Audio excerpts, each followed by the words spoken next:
আসসালামু আলাইকুম। আজকের ভিডিওতে আমরা দেখব কজাল এবং নন কজাল সিস্টেম। তাহলে কজাল সিস্টেম কি? কজাল সিস্টেমটা হচ্ছে যে সিস্টেমের আউটপুটটা ইনপুটের প্রেজেন্ট অথবা পাস্ট ভ্যালুর উপরে নির্ভর করবে। অর্থাৎ যদি আমরা এরকম ধরি যে x of N is equal to something, একটা ফাংশন আছে এফ অফ এক্স, এরকম একটা ফাংশন আছে। এখন এন এর মান যখন আমরা 1 ধরবো তখন এখানে এই এফ অফ এক্স 1 বা তার পাস্ট ভ্যালু অর্থাৎ 1 এর থেকে ছোট, এই এক্স যদি 1 অথবা 1 এর থেকে অর্থাৎ এরকম যদি হয় কন্ডিশনটা, তাহলে তখন এটা হবে কি কজাল সিস্টেম। তাহলে নন কজাল সিস্টেম কোনটা? যেখানে ফিউচার ভ্যালুর উপরে ডিপেন্ড করে তখন সেটা হয়ে যাবে নন কজাল। এখন কিরকম? যখন এক্স অফ এন এর একটা ধরলাম যে এফ অফ এক্স, এখন এখানে এক্স অফ 1 এর জন্য আমি মান বের করতে চাচ্ছি, কিন্তু এখানে দেখা যাচ্ছে যে আমার মানটা লাগতেছে এফ অফ 2 এর। তাহলে এখানে ইনপুট আমার যেটা দিলাম তার থেকে আমার এখানে আউটপুটের যে ফাংশনের ভ্যালু লাগবে সেটা কি ইনপুটের থেকেও ফিউচার, এই কারণে এটা হয়ে যাবে কি নন কজাল। তাহলে আমরা মোটামুটি বুঝতে পারলাম যে কখন কজাল হবে আর কখন নন কজাল হবে। তাহলে এখন আমরা ডিরেক্ট যদি এক্সাম্পল শুরু করি, তাহলে আমরা একটা ফাংশন লিখলাম যে y of n is equal to x of n plus 1 ভাগ x of n মাইনাস 1।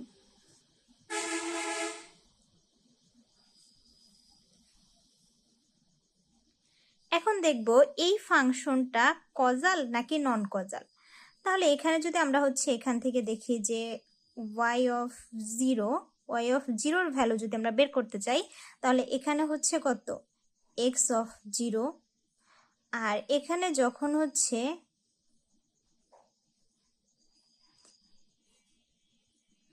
এখানে হবে কত x অফ মাইনাস 1। তাহলে এই যে এটা 0 এর ভ্যালু আমরা বসালাম, আউটপুটে আমার কি কি কার কার ভ্যালু লাগবে? x অফ 0 এর ভ্যালু এবং x অফ মাইনাস 1 এর ভ্যালু, যা কি এই 0 থেকে ছোট অথবা তার সমান। তাহলে এটা কি আমার কজালের উপরে কজালের যে কজাল হওয়ার যে শর্ত ছিল তার উপরে এটা সেই শর্ত মেনে নিছে, তার মানে এটা কজাল আমরা বলতে পারি। তারপর আমরা একটা এক্সাম্পল দেখে আমরা বুঝতে পারবো না, কারণ অনেক সময় দেখা যাচ্ছে এই ক্ষেত্রে আমার ঠিক আছে কিন্তু নেক্সট অন্য কোনো ক্ষেত্রে হয়ে যেতে পারে, চেঞ্জ হতে পারে। এ কারণে আমরা একাধিক দেখবো, অর্থাৎ 2টা বা 3টা এরকম দেখলে, 3টা বা 4টা দেখলে সবচেয়ে বেস্ট হয়। তাহলে এখান থেকে আমরা যখন দেখব একটা মাইনাস ভ্যালুর জন্য যদি দেখি, তাহলে y অফ মাইনাস 1 এর জন্য এখানে কি হবে x অফ মাইনাস 1 এর জন্য হবে, আর এখানে হবে কি 1 ভাগ x অফ মাইনাস 2। এখানে এই যে দুইটা আউটপুটের যে দুইটা, সেটাও আমার মাইনাস 1 এবং মাইনাস 2 দুইটাই আমার কি মাইনাস 1 থেকে ছোট অথবা তার সমান। আরও একটা যদি দেখি 1 x অফ 1, আর এখানে হবে কি 1 ভাগ x অফ 0, সেটাও আমার কজালের শর্ত মেনে নিল। আবার আরও একটা যদি দেখি, তাহলে এখানে এটা আমাদের কি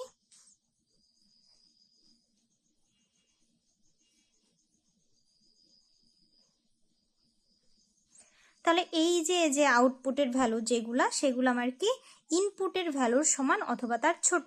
অর্থাৎ এখানে এই আউটপুটটা ডিপেন্ড করতেছে কি ইনপুটের প্রেজেন্ট এবং পাস্ট ভ্যালু। অর্থাৎ এখানে আউটপুট ডিপেন্ড করে কার উপরে?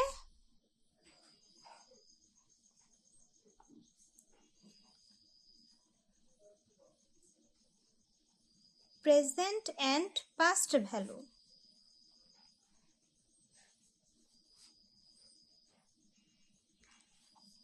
তাহলে এই সিস্টেমটা কজাল সিস্টেম।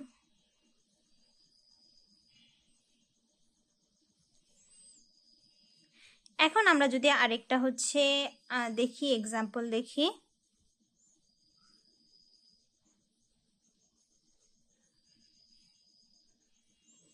সেম আগের মতো এখানে যদি আমরা ভ্যালু বসাই, যেরকম এক্স অফ ধরলাম মাইনাস 1, তাহলে এখানে হয়ে যাচ্ছে কত এক্স অফ 1, এক্স 0 বসাইলে তখন হয়ে যায় 0,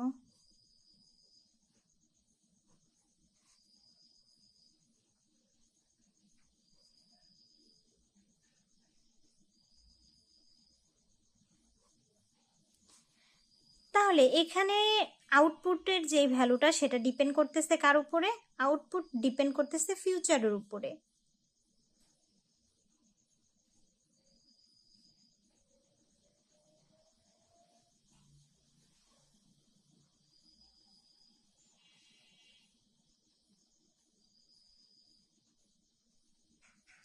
সুতরাং এই সিস্টেমটা হবে কি? নন কজাল সিস্টেম।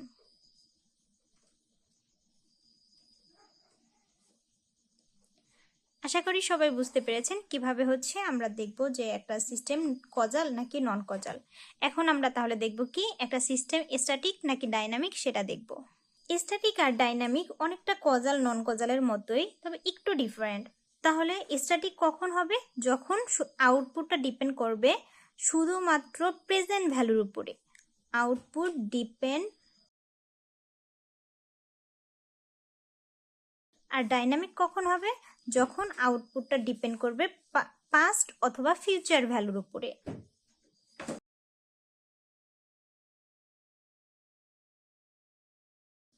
তাহলে এটা ছিল আমাদের থিওরিটিক্যাল নলেজ। এখন আমরা হচ্ছে যদি একটা এক্সাম্পল দেখে বুঝি, যেমন হচ্ছে আমরা যদি লিখি যে y of n is equal to cos x of n। এখন এখানে যদি আমরা হচ্ছে y0 বসাই তাহলে হবে কি cos x of 0। যদি -1 বসাই cos x of -1। যদি 1 বসাই তাহলে cos x of 1। তার মানে এখন আমরা কি দেখতেছি যে আমরা হচ্ছে ইনপুটে আমরা যা বসাচ্ছি সেম, মানে প্রেজেন্ট ভ্যালু। আউটপুটটা ডিপেন্ড করতেছে কি? ইনপুটের প্রেজেন্ট ভ্যালুর উপরে। তার মানে এই এটা কোন কোন সিস্টেমের হচ্ছে শর্ত মানতেছে? যেটা ছিল আমাদের স্ট্যাটিক। স্ট্যাটিকে ছিল output depend on present input value. তার মানে প্রেজেন্টের উপরে যেহেতু এটা হচ্ছে শুধুমাত্র প্রেজেন্টে ডিপেন্ড করতেছে, তাহলে এটা হবে কি? একটা স্ট্যাটিক সিস্টেম।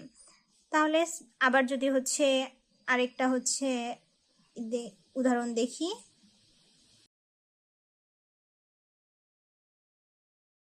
সেম আগের মতো এখানে আমরা হচ্ছে y0, y-1 এবং y1, y2 এগুলোর জন্য যদি হচ্ছে আমরা মান বের করি,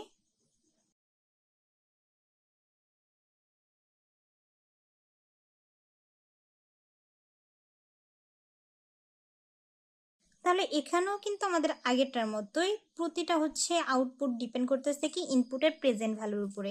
তাহলে এটাও আমাদের কি হবে? স্ট্যাটিক।